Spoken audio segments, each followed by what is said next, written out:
Okay. Okay, so let's start. Okay, all right, Tom. So welcome to the call. So you've been flaxed and you've been under my care. So really, the purpose of today's video here, Tom, is just to give all the flaxies out there some hope and some hope. And I say where there's help, there's hope, right? So where there's help, there's hope. As you know, there's probably millions of flaxies out there, just like yourself, suffering. And you've had success. Now, one thing I do want to just clarify right to start off with here is your face is going to be blurred in this video. So maybe just kind of give the audience here, the people that are going to be watching Tom, and why Tom's on the Zoom call here, on this recording, whether it's Facebook or YouTube or wherever. At the end of the day, you're going to be making an impact on someone's life because your story, Tom, is going to resonate with like thousands and tens of thousands of flaxies or people that have been hurt. So just kind of maybe go into your story on why you want your face to be blurred out. Sure. Thank you for giving me the opportunity to not only promote you and your services, but also to kind of tell my story. At the end of January, I was involved in an accident on my property. I had a tree branch smack me in the head. I ended up with post-concussion syndrome and a sinus infection for 4 weeks until finally my eardrum blew out. After my eardrum blew out, I called my family doctor and they sent me down to the urgent care, the walk-in clinic, and the doctor quickly diagnosed that I had a sinus infection, listened to me, prescribed me 10 days of levofloxacin. And that day I was pretty miserable laying on the couch, and then ended up the following day, it was a Sunday, I actually felt pretty good. It was the first relief that I've had from this terrible, nasty headache. Made it through the day, ate, slept, did everything right. I woke up early Monday morning with my feet on fire, my brain on fire, my eyes worse than they were even with the concussion stuff. I was a self-described hot mess. So yeah. I did the responsible thing. Yeah, I did the responsible thing, and I went to my family doctor's office where I was what I consider gaslit by the medical community. The guy called me bipolar, threw up his hands, and walked out the door on me. When you say gaslit, what do you mean by that, Tom? What do you mean by gaslit? Sure. So gaslighting is a psychological term that it means when medical professionals downplay your symptoms and basically just tell you you're just all imagining it, you're crazy. I was not crazy at the time. I became acutely agitated, is what he said, because I was being treated like crap by the nurses and physician assistants. So I was agitated for 5 minutes in a doctor's office and spent the next 2 months defending my personality. And I've now concluded that I will not talk about any mental health issues with the medical community, because whatever I say is on my permanent record. Yeah, there's no. They think you're crazy. Yeah, they just think you're crazy. Luckily, after that incident where I got gaslit by a doctor, I did make it to a major university, and my doctor there has been very nice. She's been very pleasant with me. She's been very patient, and she's done a tremendous job, but she only got me so far. And I have a hard time, I got so violated that day to even talk to her about the cognitive issues I was having and, and still having a little bit. Things have improved so much over the last couple months working with Dr. Hugh that I finally feel like I have my life back. Well, that's awesome. So, I mean, you put a lot of time and effort into it. Tom, when you look at, tell people like how bad, what were your major problems? Like when you came to me, what was like devastating your life? I couldn't think after 3 o'clock in the afternoon. It was to the point where I couldn't watch TV. I run a small business. I'm a sole proprietor in in my business. And after 3 o'clock is when I typically get all my paperwork done and finish up my day. And I mean, I had stacks of paperwork, and it got to the point where I could hardly walk. I was in, my feet were on fire, my Achilles tendons were on fire, and I really think that some of the supplements made a huge impact in all of the nerve pain that I was feeling there. Yeah. And you don't have much confidence when you read the black box warning and it says, causes tendon ruptures and all this other stuff. So it's been quite the road. Yeah, I know that you were definitely through the ringer, and you went to some top universities. Do you want to mention the university that you went to or not? I'd prefer not to. They have done. I do have to admit that they have done all that they can with the tools, with the limited amount of tools that they have. Exactly. And understanding, that's the big difference here. I mean, you can go to all the fancy medical institutions, but if they don't have a different set of tools to help you, you're just not going to get better. So just give it for the Floxies out there, and anyone that's watching this that has like brain problems, maybe just give the viewers here, Tom, like how bad was your brain? Like, could you not read? You couldn't think? Your brain fog? I mean, how bad was the brain function? So the day after I got called bipolar and also ended up in the emergency room that night where they pulled me off. The following day I signed I can't think of the word, power of attorney, because I couldn't think anymore. I was done. Okay, I didn't realize that. So yeah, you literally could not think for yourself. You had to sign like some power of attorney to someone, obviously, right, to take care of your needs because your brain was that like gone. Right. My wife was already very overtaxed. She was basically running my business, working her business, or working her job. It was very, very stressful through the concussion stuff and all of that. You just go through a lot of emotional and mental problems through concussions. And then after the floxing, I was literally, I couldn't take anything anymore. Lay in a dark room. I actually wrote a poem, and if you don't mind, I'd like to share it. Yeah. My mind is full of fright. I'm scared of the light. My heart pounds with might. Am I gonna make it tonight? That's what I wrote. Wow. So, a 40-year-old man, and I am a man. I'm a bearded man. I'm tough, I'm solid, I'm stable, I'm everything. I couldn't pay credit cards, I couldn't think of anything.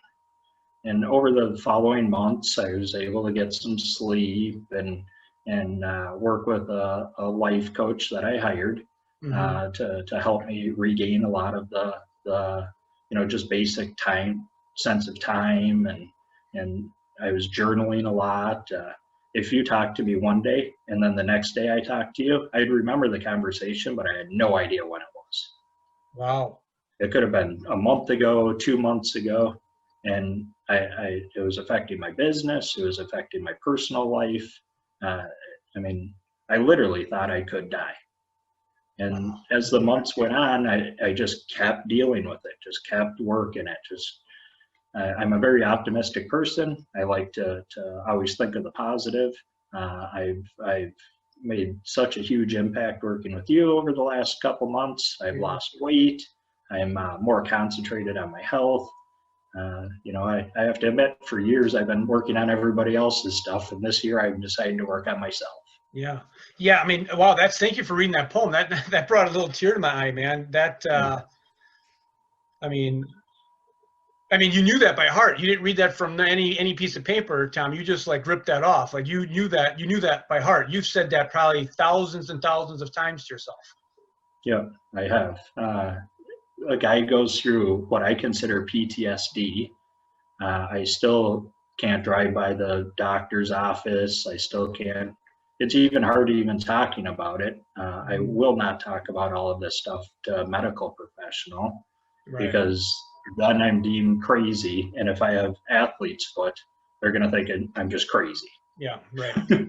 Yeah, so to give the listeners kind of a background, is you had a couple concussions, and then you had the sinus infection, then you were floxed, and this is when things really spiraled downward, is after you had the concussions and then you were floxed. That's like when your brain just kind of went to mush. Is that fair statement there, Tom? Oh, yeah, absolutely, absolutely. So I was running at about 60% before the floxing. And that Monday morning, I'll never forget it. I woke up, my feet were on fire. I mean, just burning. And I was out of it. I mean, I was operating at 10%. And that's the day after you got floxed that happened. Yeah, well, the first day I laid around, I was pretty miserable just with the sinus and everything, neck and back, and just a miserable state. And then Sunday I actually felt pretty good, but day 3 was the big changing point. It really affected me. The emergency room, I was peeing blood. Wow. Yeah, my blood pressure was stupid high. My pulse was 160-ish at the emergency room. It was not doing very well. Let's put it that way. No, that's for sure. Wow, I didn't realize all that stuff. And then a lot of flexies have like tendon and Achilles tendon and feet problems and burning. Tell the listeners, like, what did I have a very active lifestyle. I own 22 acres. I have a huge organic garden. I have a very active dog. I like to hike. I like to travel. I've been to 48 states, numerous countries. Last October, I did an 11-mile hike, and I got to the point where I could hardly walk. I mean, getting across my living room was tough, and you just don't feel like walking when your feet are on fire. You don't feel like getting outside. And was I depressed? No, because I've always had a pretty good outlook on it. About a week into my concussion, I told myself that I wanted to be better than I was before I hit my head. And it was tough enough with the concussion, and then I required a lot of help from friends, family, other doctors, to get back to where I'm supposed to be. Right. Which is a productive, active, 40-year-old guy. Yeah, for sure. So tell them now, like, because we just spoke on the phone the other day, and you said like your brain was like 90% better. Yeah, absolutely. Over the last few months, I'm sleeping better. Which obviously improves brain function. It's past 3 o'clock now. It's 4:15, and I think I'm sounding pretty good in this conversation. Yeah, for sure. If you talked to me in March, you would have been like, "Who is this guy?" Yeah. Friends would be like, "What's wrong? Are you okay?" Like, I basically, and I think they call it depersonalization. Yeah, that's very common. Yeah. Yeah. I basically just kind of shut down a little bit and just limited who I talked to and for how long. 5-minute conversation with my best friend on March 4th was too much for me. Wow. It was just too much. I couldn't deal with it. That was 2 days after I got floxed. I mean, yeah, you're 40. I mean, you got 22 acres there. I mean, you got to be moving around. You got to hustle. I suppose you have big equipment. I think you're probably a guy that likes to use his hands and move equipment around. Yeah, absolutely. One of my hobbies is to take care of the property. I just finally started mowing the lawn again. My wife's kind of took over to that over this year, and I'm constantly outside. I have a big pond, and I feed the fish 2-3 times a day. And wow, right here, I like to be active. I work from home, so like my lunch break, I walk in the woods. I tinker and I build stuff, and I'm a very hands-on guy. I always have been, and the last 2 weeks, I finally got out into my shop. Wow, that's awesome. Yeah, I haven't been out there since January. Yeah, because we've been working together, what would you say, like 3 months here, Tom? About 3 months? Yeah, I'm going to defer that to you. Okay. Yeah, yeah, Yeah. Okay. Well, I know it's been about 3 months. So I mean, yeah, yeah. and then the case workup I think is real critical, because when you've gone to all these fancy universities, they've done all the they've done their standard panel, but man, we found so much stuff on you that it was like ridiculous that nothing was caught. I mean, we found your ferritin was sky high, your insulin was sky high, you had chronic inflammation going on in your body. I think your vitamin D was in the tank. I mean, there was a lot of stuff that we found on your labs that was never addressed in all the big fancy medical institutions. Right, right. My previous doctor was what I consider, he was a pretty decent guy, but I consider him pretty lazy. My new doctors and stuff have been, they took me from a hot mess and got me to, somewhat functional. Checked me out. I went through the CT with contrast. I did the echo to make sure my heart was okay. We followed up on, all the standard stuff, but I was still, struggling. And I do have to give my new doctor a little bit of credit. I never talked to her about my after 3 o'clock brain fog and stuff, because I didn't want that to become some mental illness for me. Yeah. I didn't want that to turn into, oh, well, you need to see a psychologist and you need to see that. And I did agree to see a psychologist in March, at the beginning of March. I wasn't sleeping. I had post-concussion syndrome. I just gotten floxed. I literally was ready to just give up at that point. I was just at my absolute lowest. And the soonest they could fit me in was June 12th. Okay. Yeah, guys, like, you need like immediate help. Yeah, yeah. I'm a hot mess. So I ended up canceling the appointment because I was doing better and I was on the mend. I was sleeping again and kind of struggling still in the afternoons and still not operating at any sort of functional level. But I really didn't want to wake up at 6 o'clock in the morning to go talk to a psychologist to just give me some drug that was probably going to make it worse. Yeah. I don't do well on medications. I never have. And I have to say, I think we've only had that one little issue with that supplement, with a little bit of indigestion and you were able to fix that, and we kind of worked around that.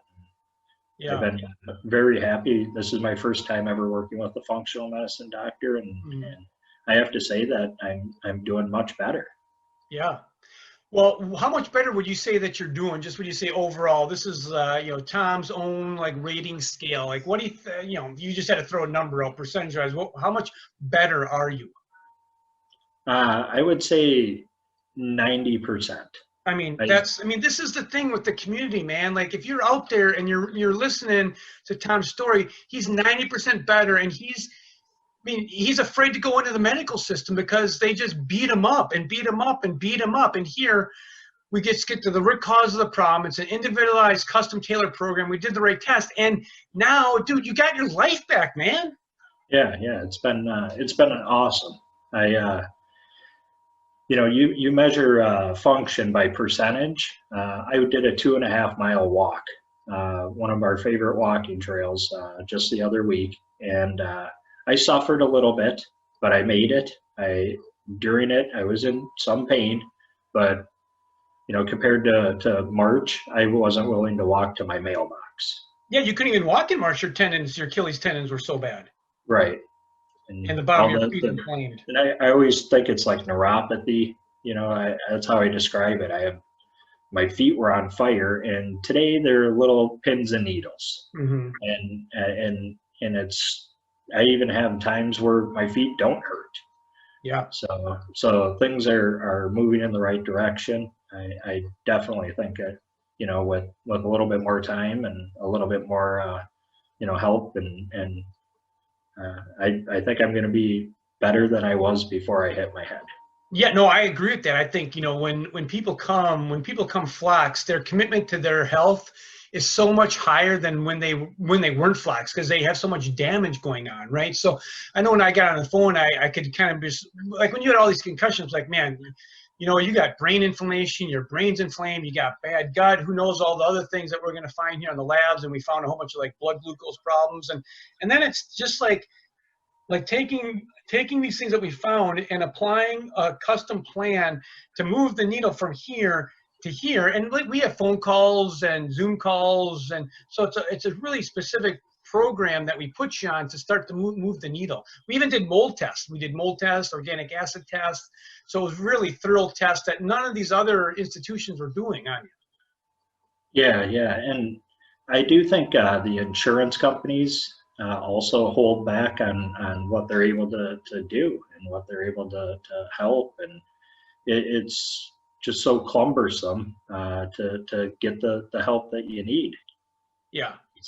Yeah, for sure. And I remember your wife is the person that reached out to me first, actually. I think she spoke to me, and then she actually even made your appointment, actually, just to get on the phone.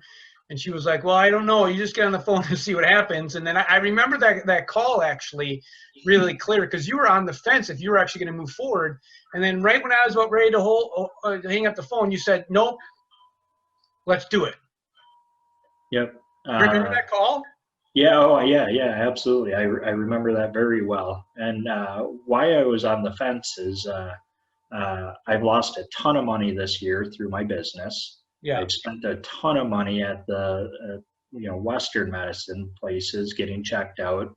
I've missed so much work. And at some point I was like, you know what? I'll give this guy a shot. I've heard good things. I watched some of these videos. That's why I agreed to do this video. Yeah. I really wanted to get better. I had this drive, and the doctors would call that hypervigilant or something. But when you're down and you want to be back to normal, I am hypervigilant because that's my personality. I'm Finnish, I'm Irish, and I'm a Leo. That's just the way it is. I'm funny too. I'm Irish too. My grandma's full Irish. Oh yeah. Full Irish. Yeah, she would eat onions, man. She was like hardcore. She would peel the onions and eat it like an apple. Yeah, that's not on the keto diet. No, that's not on the keto diet. No, but that's yeah. Man, her breath, whoo, man, Yeah. her breath was something else, boy. But she would love those onions. Yeah, she was 100% full-blooded Irish. So, well, in closing here, what would you say to the people that are watching you and they're hearing you, and what kind of what kind of advice or what kind of gems would you tell these people? Don't stop. Just keep trudging along. I've had a history of some depression in my earlier years, and I know that slope. And you got to set up a ton of roadblocks on that slope going downhill. You need to have friends, family. You got to just keep pushing. Find the help. I've had wonderful luck with Dr. Hugh. You just got to keep trying. Just keep trudging along. It's an uphill battle, and being able to walk again, being able to think again, I'm glad that I never stopped. Once again, call it hypervigilant or whatever. It is what it is. You got to just keep getting better every day. Just set a goal and do it. Yeah, I would just call it persist. You have a persistence on wanting to get better. That's really what it comes down to, So Right. If someone's going to watch this video and they're on the fence, if they want to move forward with some kind of help with me, what would you tell them? I would recommend you 100%. You've been very understanding. I know things that we've talked about won't get out into my medical record and haunt me for the rest of my life. I know that you just want to make me better. There's this whole time you've been just like me. We share that blue-eyed boy thing, I think, where you just you want to fix it. You're like, I see this problem. We're gonna figure it out. I remember one day you told me, you're like, you got a lot of inflammation going on, and I'm gonna find it. And that was kind of a a statement that you made, and it was just kind of in a random conversation, and I was like, good, somebody's gonna find this. Yeah. Somebody's gonna figure this out. I've I probably had a lot of these health issues going on for a lot of time, and this just kind of made everything worse and got me to the lowest point I've ever been in my whole entire life. And now I can see the light. I'm planning for the future. We're going to the mountains in a couple weeks, and nice. Yeah, things are getting back in the right direction. Nice. All right, cool. Well, is there anything in closing here that you want to just say to the audience, or say to me, or anything that you feel that's on your heart that you want to like share?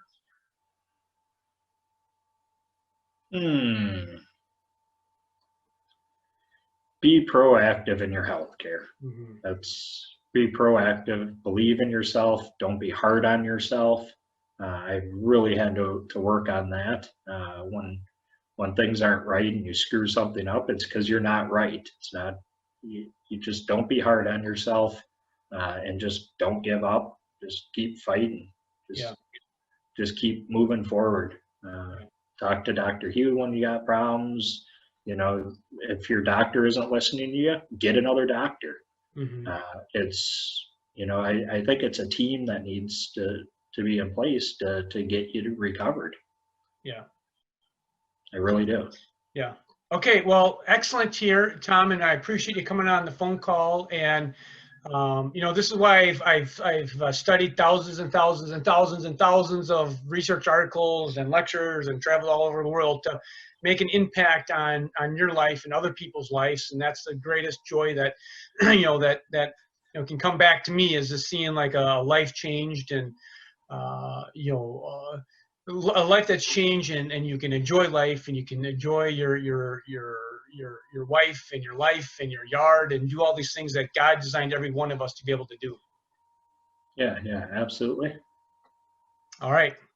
Well, take care, and where there's help, there's hope. Thanks, and we'll talk to you on our next call here, Tom, okay? Okay, thank you. Bye-bye.